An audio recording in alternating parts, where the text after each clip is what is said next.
ಅದರ ನನ್ನ ಸಂಪೂರ್ಣ ಮಾಹಿತಿ. ಮೀಸಲಾತಿ ಅಂದರೆ SC ST ಮೀಸಲಾತಿ ಇಲ್ಲ, SC ST ಮೀಸಲಾತಿ ಇದರಾಗೂ ಇದೆ. ಈಗೇನು ತೊಗೊಂಡಿದ್ದಾರೆ ಅದರಾಗೂ SC ST ಮೀಸಲಾತಿ ಇದೆ. ಮೋಸ್ಟ್ಲಿ ಈ ಏರಿಯಾ ವೈಸ್ ಮೀಸಲಾತಿದ್ದೇನೋ ಒಂದು ಸಮಸ್ಯೆ. ಏನಾದ್ರು ಮೀಸಲಾತಿ ಸಮಸ್ಯೆ ಇರ್ತಾರೆ. ಒಳ ಮೀಸಲಾತಿ ಶುರು ಆಗ್ತಂದ್ರೆ ಇದು ಪ್ರೊಸೆಸ್ ಡಿಲೇ ಆಗ್ತಂತ ಅವ್ರ ಆತಂಕ ಅದ.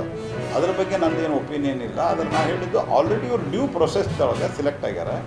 ಆ ಡ್ಯೂ ಪ್ರೊಸೆಸ್ದಲ್ಲಿ ಸೆಲೆಕ್ಟ್ ಆಗಿರೋದ್ರಿಂದ ಅದನ್ನು ಕಂಟಿನ್ಯೂ ಮಾಡಿ ಇವ್ರಿಗೆ ಅವಕಾಶ ಕೊಡಬೇಕು ಅನ್ನೋಂಥ ರಿಕ್ವೆಸ್ಟ್ ಅದ. ಆ ರಿಕ್ವೆಸ್ಟನ್ನು ಸರ್ಕಾರ ಮಾನ್ಯ ಮಾಡಬೇಕು. ನೋಡಿರಿ, ಇಂಡಿಯಾದ ಮೇಲೆ ಏನು ಇಂಪ್ಯಾಕ್ಟ್ ಆಗ್ತದೆ ಅನ್ನೋದಕ್ಕಿಂತ ಭಾರತ ಯಾವತ್ತೂ ಶಾಂತಿಯ ಪರವಾಗಿ ಇದೆ.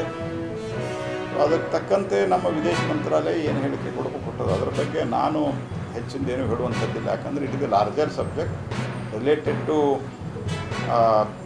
ವಿದೇಶಾಂಗ ವಿಭಾಗ ಮತ್ತು ಅಗತ್ಯ ಇದ್ದಾಗ ಡಿಫೆನ್ಸ್ ವಿಭಾಗ ಇದಕ್ಕೆ ಪ್ರತಿಕ್ರಿಯೆ ಕೊಡ್ತದೆ. ಅದರೊಳಗೆ ಒಟ್ಟಾರೆ ಜಗತ್ತಿನೊಳಗೆ ಶಾಂತಿ ನೆಮ್ಮದಿ ಇರಬೇಕು ಅನ್ನೋದು ಭಾರತದ ಜನರಲ್ ಆದಂಥ ಒಂದು